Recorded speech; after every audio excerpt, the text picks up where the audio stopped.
Assalamualaikum warahmatullahi wabarakatuh. Saya Natasha Maratika akan menjelaskan tentang materi-materi fikih munakahat. Dan pertama itu ada pengertian dan ruang lingkup fikih munakahat. Fikih munakahat adalah cabang ilmu fikih yang membahas hukum-hukum pernikahan dalam Islam.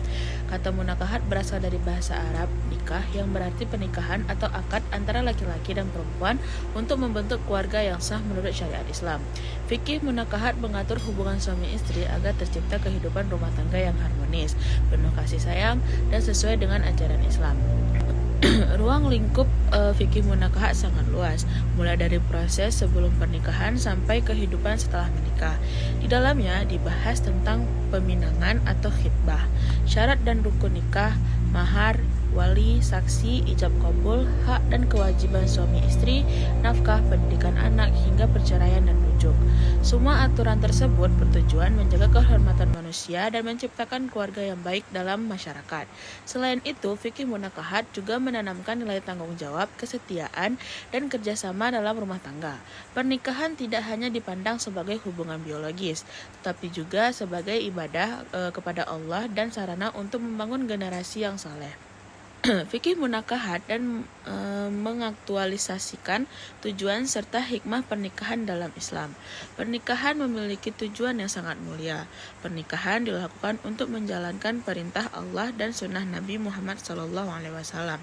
Dengan menikah, seseorang dapat menjaga kehormatan diri dan menghindari perbuatan yang dilarang agama. Pernikahan juga bertujuan membentuk keluarga yang sakinah, mawaddah, dan warohmah, yaitu keluarga yang tenang, penuh cinta dan kasih sayang. Hikmah pernikahan sangat banyak dalam kehidupan manusia. Pernikahan dapat memberikan ketenangan batin karena suami dan istri saling mendukung satu sama lain.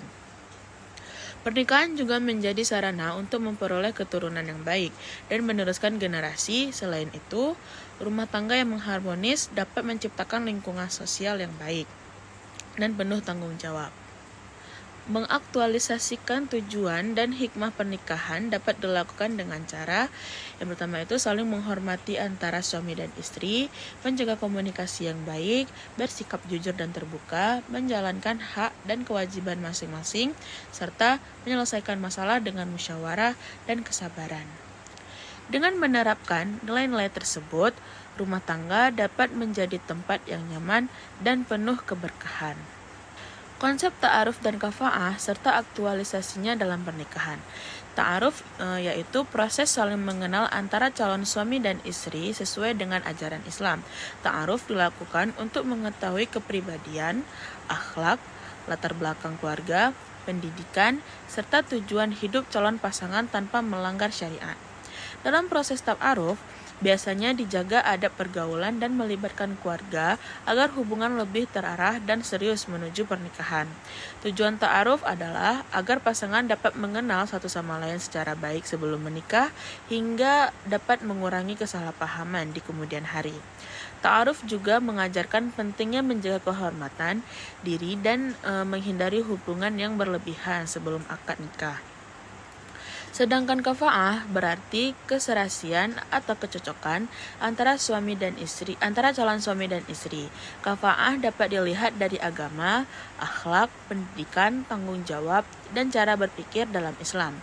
Agama dan akhlak menjadi dasar utama dalam memilih pasangan hidup karena keduanya sangat mempengaruhi keharmonisan rumah tangga. Aktualisasi konsep ta'aruf dan kafa'ah dalam kehidupan pernikahan dapat dilakukan dengan memilih pasangan berdasarkan agama dan akhlak, saling memahami karakter masing-masing, membangun komunikasi yang baik, dan menjaga rasa saling menghargai, dan bekerja sama dalam menghadapi masalah rumah tangga. Dengan adanya ta'aruf dan kafa'ah, diharapkan pasangan mampu membangun keluarga yang harmonis dan langgeng. Konsep mahar, ijab kabul, wali, saksi, dan walimah. Yang pertama ada mahar. Mahar itu adalah pemberian wajib dari calon suami kepada calon istri dalam pernikahan. Mahar itu dapat berupa uang, barang, atau sesuatu yang bernilai dan bermanfaat. Mahar ini diberikan sebagai tanda penghormatan, kesungguhan, dan tanggung jawab suami kepada istrinya.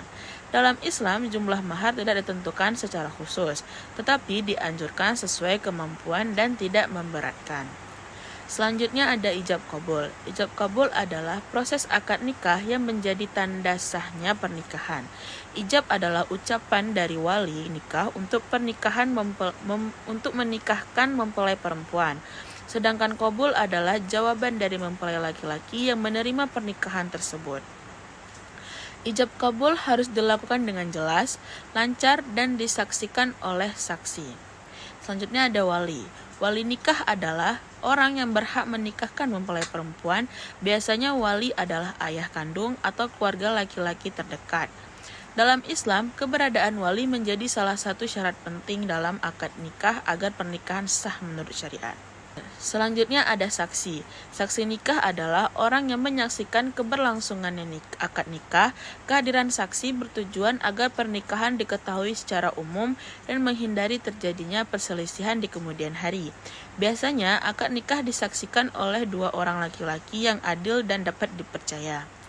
Selanjutnya ada walimah. Walimah ini adalah acara syukuran setelah pernikahan berlangsung. Walimah dilakukan sebagai bentuk rasa syukur kepada Allah dan sebagai pengumuman kepada masyarakat bahwa pasangan tersebut telah sah menikah. Walimah juga menjadi sarana mempererat hubungan keluarga dan masyarakat. Dapat disimpulkan, fikih munakahat mengajarkan bahwa pernikahan merupakan ibadah dan ikatan suci yang memiliki tujuan mulia melalui pemahaman tentang ta'aruf, kafa'ah, mahar, ijab kabul, wali, saksi, dan walimah.